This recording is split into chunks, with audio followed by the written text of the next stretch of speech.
بسم الله الرحمن الرحيم إن الحمد لله نحمده ونستعينه ونستغفره ونعوذ بالله من شرور أنفسنا ومن سيئات أعمالنا من يهده الله فلا مضل له ومن يضلله فلا هادي له ونشهد أن لا إله إلا الله وحده لا شريك له ونشهد أن محمدا عبده ورسوله أما بعد السلام عليكم ورحمة الله وبركاته. Payg'ambarimiz Muhammad sallallohu alayhi vasallam hayotini, siyratlarini o'rganishda davom etamiz. O'tgan darsimizda Yamanga nasroniy dinini kirib kelishligi haqida suhbat qilgan bo'ldik. Inshaalloh bugungi darsimiz Yamanga Habashlarning kirib kelishligi haqida bo'ladi. Zunuvos Yaman ahlidan nasroniy diniga kirganlardan 20 mingtasini chohlarni, hududlarni qazib, ularni hammasini kuydirib halok qildi. Mana shu 20 ming kishidan bir kishi omon qoldi. Davs Zusalaban ismli kishi qochib omonlikka yetdi. U qutulib qolganidan keyin o'zini birodarlarini mana shunday qatl qilganligi uchun Zunuvosdan qasos olishlik yo'llari haqida fikr qilar edi. Qanday qilib Zunuvosdan qasos olishligi mumkin? Yolg'iz inson. Uni aqli Qaysarning oldiga borishlikka yo'l ko'rsatdi. Qaysar dunyodagi eng katta poshoni bittasi. U ham nasroniy dinida. Uzoq masofa yo'l bosdi. Qaysarning oldiga yetib keldi. Mana Rumning podshohlarini Qaysar deb atashardi. Mana olgi darslarimizda aytganmiz. Davs Zusalaban Qaysarning oldiga bordi. Uning diniga, nasroniy diniga kirgan 20 ming kishini Zunuvos qanday qatl qilganligini aytib berdi. Qaysar dindor odam edi. Juda bir qattiq g'azablandi. So'ngra Davs Zusalabanga qarab turib, biz bilan Yaman oramizda katta masofa bor. Biz o'zimiz bora olmaymiz yordam bergan. Lekin men senga yo'l ko'rsataman. Habashtonga borasan, Habashtonning podshohi Najjoshiga men xat yozib beraman. U senga yordam beradi. U ham nasroniy dinida dedi. Habashton mana hozirgi kundagi Efiopiya, musulmonlarning birinchi hijrat qilgan joyi ham Habashton bo'ladi. Qaysar Davs Zusalabanga elchilarni qo'shib Najjoshiga yubordi. Maktubida Davs Zusalabanga yordam ber degan so'z bor edi. Najjoshining oldiga u yetib bordi. Xatni Najjoshi o'qidi hamda Zunuvosni qilgan ishdan qattiq bir g'azab qildi, achchig'i keldida Yamanga yurishlik uchun 70 ming askarni tayyorladi. Hali Arab jazirasi bunchalik katta qo'shinni ko'rgan emas edi. Najjoshi bu 70 ming qo'shinini boshlig'i qilib, Aryoz ismli kishini tayinladi. Aryoz bu qo'shinning qo'mondoni edi. Endi ana shu katta qo'mondonlarning orasida Abroha ismli kishi ham bor edi. Bu qo'shin Qizil dengizni kesib o'tib, Habashlarni Yamanga olib keldi. Mana Habashlar kelishdi. Zunuvos boshliq Yaman askari bilan Aryoz boshliq Habashlar askari o'rtasida jang bo'ldi. Jang qattiq bo'ldi, Habashlar yengdi. Zunuvos mag'lub bo'lib, asir tushligidan qo'rqib qochdi, dengizga qarab suzib bordi, cho'kib ketguncha suzib bordi. Ya'ni dushmanlarimning qo'lida o'lmayman degan ma'noda qilib, o'zini o'zi qatl qildi. Habashlar yenggandan keyin Yamanga hokimlikni ustiga mana Aryoz kelib o'tirdi. Aryoz hokim bo'lganidan keyin u Yamanliklarga ham, o'zi bilan birga kelgan Habashlarga ham zulm qilishni boshladi. Aytamiz u odamning kimligi qo'l ostidagi kishilar bilan qilgan muomalasidan bilinadi kimligi. Xotini bilan, bola chaqasi bilan, qo'lidagi shagirdi bilan yoki qo'lidagi ishchisi bilan. Ungacha puli ko'payganda ham odamning kimligi ko'p ham bilina olmaydi. Amaldor bo'lgandan keyin bilinadi. Xo'jayin bo'lib qoladi deymiz u. Aryoz mana shunday bir hokim bo'lganidan keyin zulm qilishni boshladi. Habashlar ham norozi undan, Yamanliklar ham norozi. Abroha Aryozning qilayotgan ishdan norozi bo'lgan boshqa odamlarni o'zining atrofida jamladida, qo'shinni ikkiga bo'ldi, Aryozga qarshi qo'shin bilan chiqdi. Endi Yamanga kelgan Habash qo'shini ikkiga bo'linib, bir-biri bilan urushlik arafasida turibdi. Ikkala qo'shin bir-biriga ro'baro bo'lganida Abroha Aryozga odam jo'natdi. Qurollaringni qo'yibki, yolg'iz uchrashamiz. Aryoz keldi, Abroha ikkovi qurolsiz gaplashyapti. Abroha aytdi: "Ey Aryoz, hozir ikkalamiz urushsak, Habashlar o'ldiradi. Quvvatimizni ketkizib, askarlarimizni adadini ozaytirsak, Yamanliklar o'zlari yana hukmga qaytib oladi." Aryoz nimani taklif qilasan bo'lmasa dedi? Ikkita qo'shinni urushtirmaylikda Habashlarni ikkalamiz urushaylik. Kim yengsa, shu Yamanga hokimlik qiladi dedi. Aryozga bu taklif ma'qul bo'ldi. Endi ikkita qo'shinning o'rniga ikkita odam jang qilishni boshladi. Uzoq jang qilishdi. Xulosasi shuki, Aryoz bir qattiq qilich bilan zarba urganida Abrohani burnini kesib, yuzini tilib tashladi. Tirtiq bo'lib qoldi. Burni kesildi, yuzi shilindi, lekin bu zarba bilan yiqilmadi-da, paytini poylab turib, qaytarib unga javob berdi, qilichi bilan urdi. Aryozni qatl qildi. Burni kesilgan, yuzi tirtiq bo'lib qolgan Abroha endi Yamanga hokim bo'lib qoldi. Mana Fil surasida kelgan Abrohani taxtga o'tirishligi Yamanda taxtiga mana shunday bo'lgan. Abroha Ashram deganda ana shu yuzi tirtiq Abroha degan ma'no bo'ladi. Yamanga jo'natilgan Habash qo'shini ikkiga bo'linib, biri ikkinchisiga qarshi turganligidan hamda uni Yamanga vali qilib jo'natgan Aryozni Abroha qatl qilganligidan xabar topgan Najjoshi juda bir qattiq g'azablandi. G'azablanib, Yamanga o'zim askarim bilan boraman. Allohga qasam, Yaman tuprog'ini bosaman oyog'im bilan. Hamda Abrohani mana shu qilgan ish uchun jazolab, uni xor qilgan ma'noda sochini olib tashlayman dedi. Sochini qirib tashlashlik uni xor qilishlik ma'nosini bildirardi. Allohdan nomiga qasam ichdi. Abroha bundan xabar topdi, Najjoshidan qo'rqdi. Chunki Najjoshiga qarshi turishlikka uni quvvati ham yo'q edi, odamlar itoat ham qilmasdi unga. Chunki podshoh Najjoshi Habashlarning podshohi. Nima qildi? O'zi sochini olib tashladi. Sochini bir xaltaga solib, Yamandan bir siqim tuproqni olib xaltaga solib, Najjoshiga jo'natdi. Ey Najjoshi, seni qasamingni men oqladim. Mana Yamanda tuprog'ini bos, mana sochim olindi dedi. Men senga itoatdaman, men senga tobiman, seni hukming ostidaman. Aryoz bizga zulm qilgandan keyin shu ishni qildim dedi. Najjoshi uni qilgan ishdan rozi bo'ldi. Endi borishida nima kerak bor? Qasam oqlandi, sochi olindi. Abroha xor bo'ldi. Abrohani Yamanga hokim bo'lishligiga Najjoshi rozi bo'ldi. Shu bilan ish tugadi, lekin Abroha Najjoshining g'azabidan qo'rqib, uni muhabbatini yana ham yaxshiroq qozonay degan maqsadda Yamanda katta bir kanisa qurishlikka amr qildi. Kanisa bu cherkov. Uni ismi Qulays edi. Kanisa tutganidan keyin Najjoshiga Abroha maktub yozib aytdiki, "Ey Najjoshi, men seni hurmating uchun katta bir kanisa qurdim va seni hurmating ziyoda bo'lishligi uchun butun arab qabilalarini kanisaga kelib, Qulaysga kelib haj qilishliklarini, ziyorat qilishliklarini buyuriyman" dedi. Haqiqatan kanisa tutdi. Habashlarning qo'shiniga hech qaysi arab qabilalarining kuchi yetmas edi. Kuchli qo'shini bor edi. Butun arab qabilalariga buyruq qildi, hammang kelib Qulaysni ziyorat qildi. Arab qabilalariga bu xabar tarqar ekan, arablarning orasidan Ahli Nasi degan bir qabilaga ham yetib bordi. Ahli Nasi kimlar bular? Ahli Nasi bu arablarni orasida o'ziga bir xos hurmati, boshqalardan ajratiladigan bir sifati bor edi. Afzalligi shu ediki, urush qilishlik harom bo'lgan oylarni orqaga surishlik Ahli Nasida haqida belgilab qo'yganda arab qabilalar. Agar ular mana shu oyda urush qilishlik harom bo'lgan oyda urush hisob bo'laveradi desa, ularni haqqi edi. Bu Ahli Nasi nihoyatda bir Ka'batullohni hurmat qiladigan, Ka'bani buyuk sanaydigan qavmlardan edi. Endi Abrohani hukmi yetib keldi. Ahli Nasilardan bittasi eshitib turib, "Ha, bu nima? Qulaysini Baytullohga tenglashtirmoqchimi?" dedi-da, borib ana shu Qulays kanisaning ichiga kirdi, kirib qozoi hojat qildi. Ana shu hojatini olib devorlarga surtib, kanisani iflosini chiqarib tashladi. Mana Ahli Nasiylarni kimligi haqida.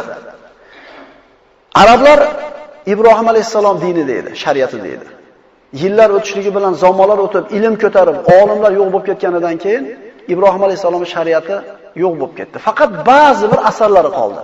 Ka'bani ulug'lashlik, Arafotda turishlik, sa'y qilishlik va harom oylarda urush qilishlik harom bo'lgan oylarni hurmat qilar edi. Bu oylar 4 ta edi. Rajab, Zulqa'da, Zulhijja, Muharram. Alloh subhanahu va taolo aytadi: Astagfirullah, inna iddatash shuhuri indallohi 12 shahra fi kitabillahi yawma khalaqas samawati wal ard minha arba'atun hurum. Albatta Allohning nazdida oylarning sanog'i Alloh osmonlar va yerni yaratgan kunida belgilab qo'yilgandek 12 oydir. 12 oy, 1 yil deyapti Alloh taolo. Ulardan 4ti urush harom qilingan oylardir. Mana Rajab alohida keladi, Zulqa'da, Zulhijja, Muharram birin-ketin keladi. 4 oy. Payg'ambarimiz sollallohu alayhi vasallam Arab jazirasiga qanday bir xotirjamlikni, tartib, intizom olib kelganligini bilishligimiz uchun arablarni payg'ambarimizgacha bo'lgan holidan xabardor bo'lishimiz kerak. Ine bilamiz nimani olib kelgani payg'ambarimiz.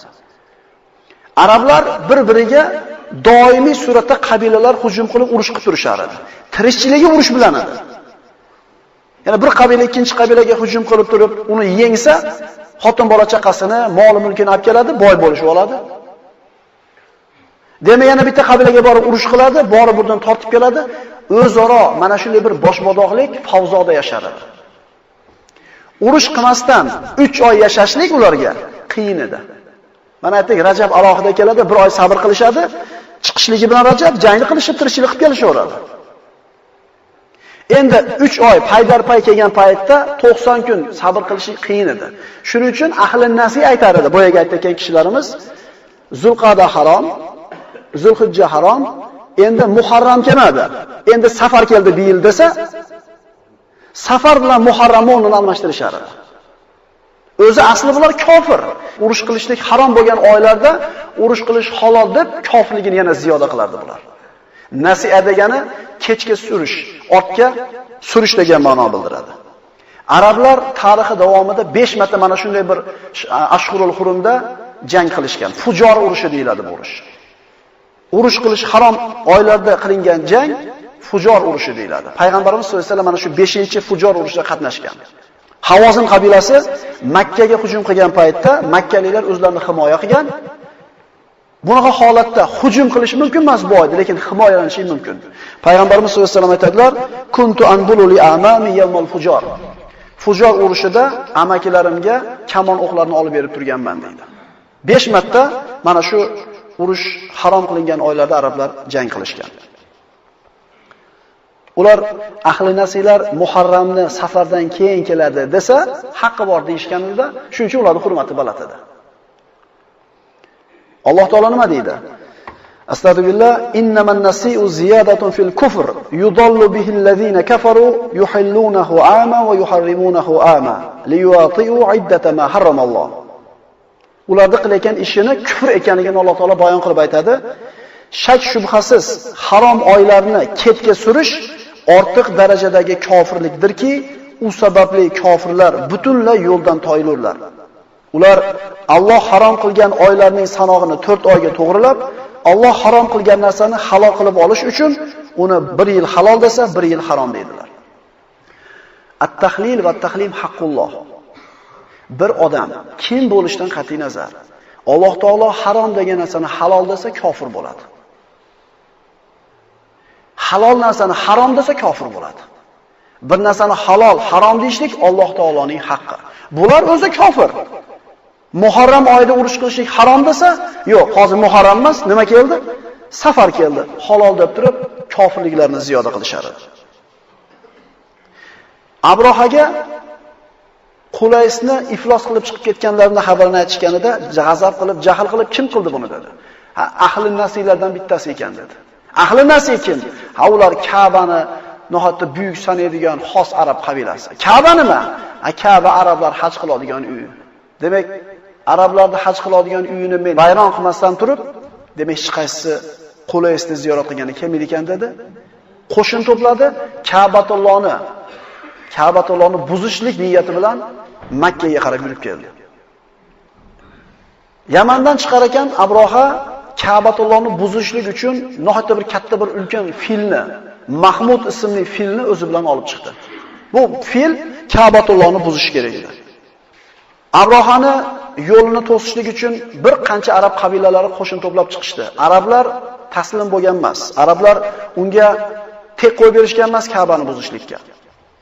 Xususan Husun qabilasini sayyidi Nufayl ibn Hubayb al-Husumi kichkinaga bir qo'shin to'plab chiqdi, mag'lub bo'ldi. Abrohani askari katta edi. Mana aytdim 70 ming deganmiz. Nufayl ibn Hubaybni o'zi bilan Makka ga olib ketdi. Arablarning sayyidlardan bo'lgan Zunafar o'zini qabilasi bilan chiqdi, uni ham yengdi, uni ham o'zi bilan asir qilib olib keldi.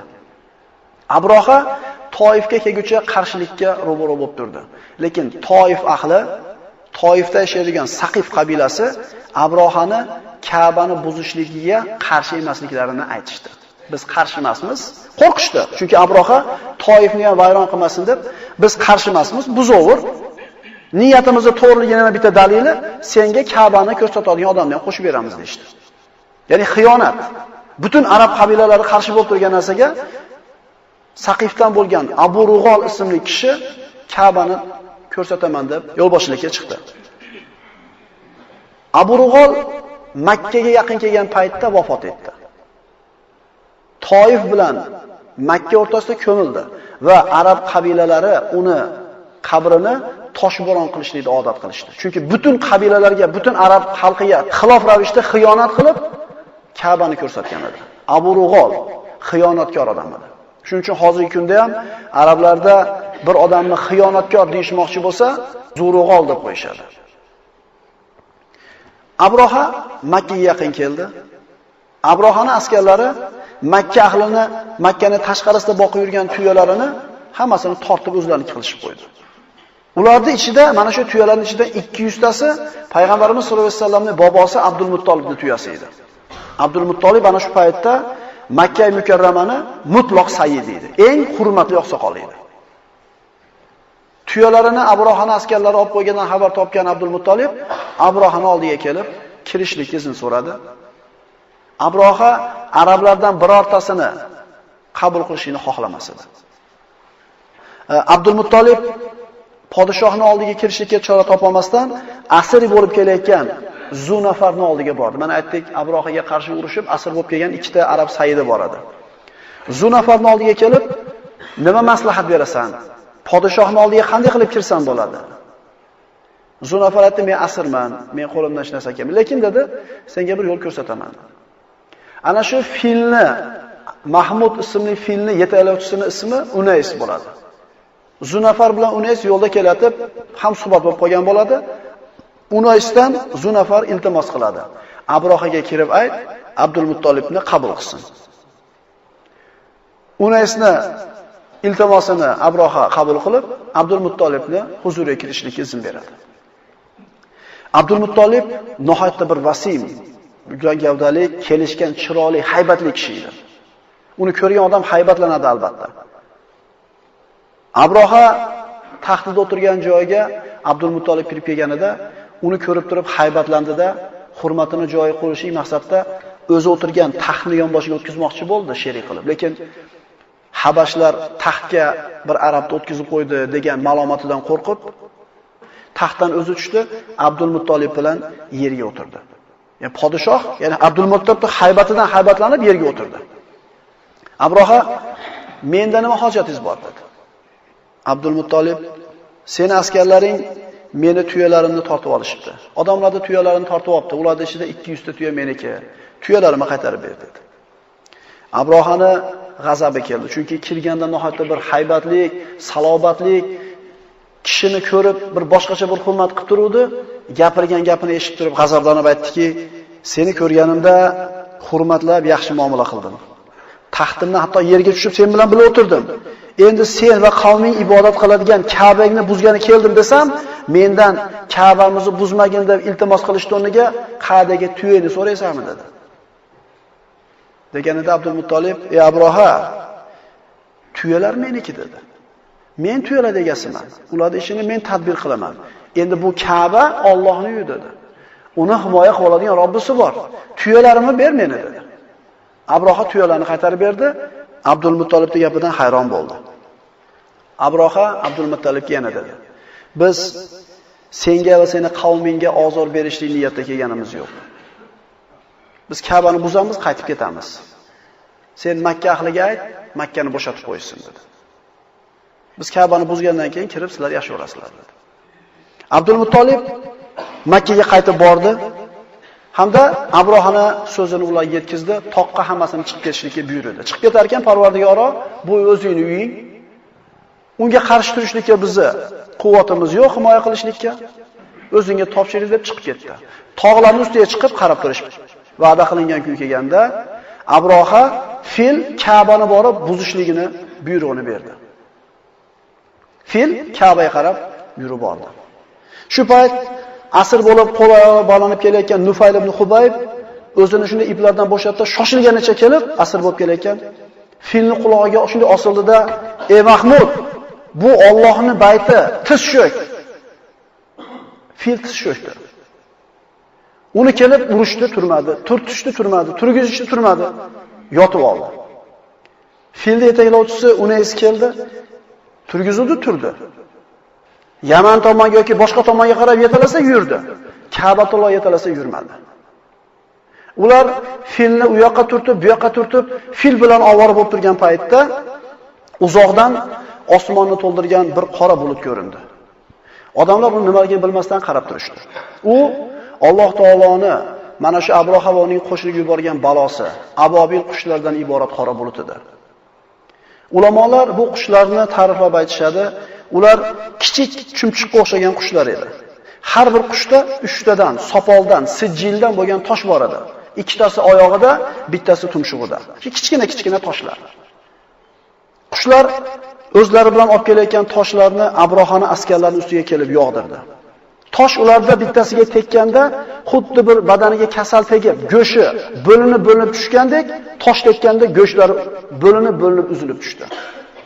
Toshlar yog'ilishni boshlagan paytda Abroha qochib qoldi orqaga qarab. Lekin unga nasib qilingan, unga yozib qo'yilgan tosh unga ham borib tegdi, uni ham qatl qildi. Abroha bilan kelgan hamma askar bitta qo'ymay halok bo'ldi. Alloh taolo bu holatni Qur'oni Karimda quyidagi surada siz bilan bizga hikoya qiladi. Astagfiru billah. Alam tara kayfa fa'ala robbuka bi ashabil fil? Alam yaj'al kaydahum fi tadlil wa arsala alayhim tayran ababil tarmihim bihijaratin min sijil faj'alahum ka'asfin ma'kul. Ey Muhammad, Parvardigoringiz fil egalarini qanday halok qilganini ko'rmadingizmi?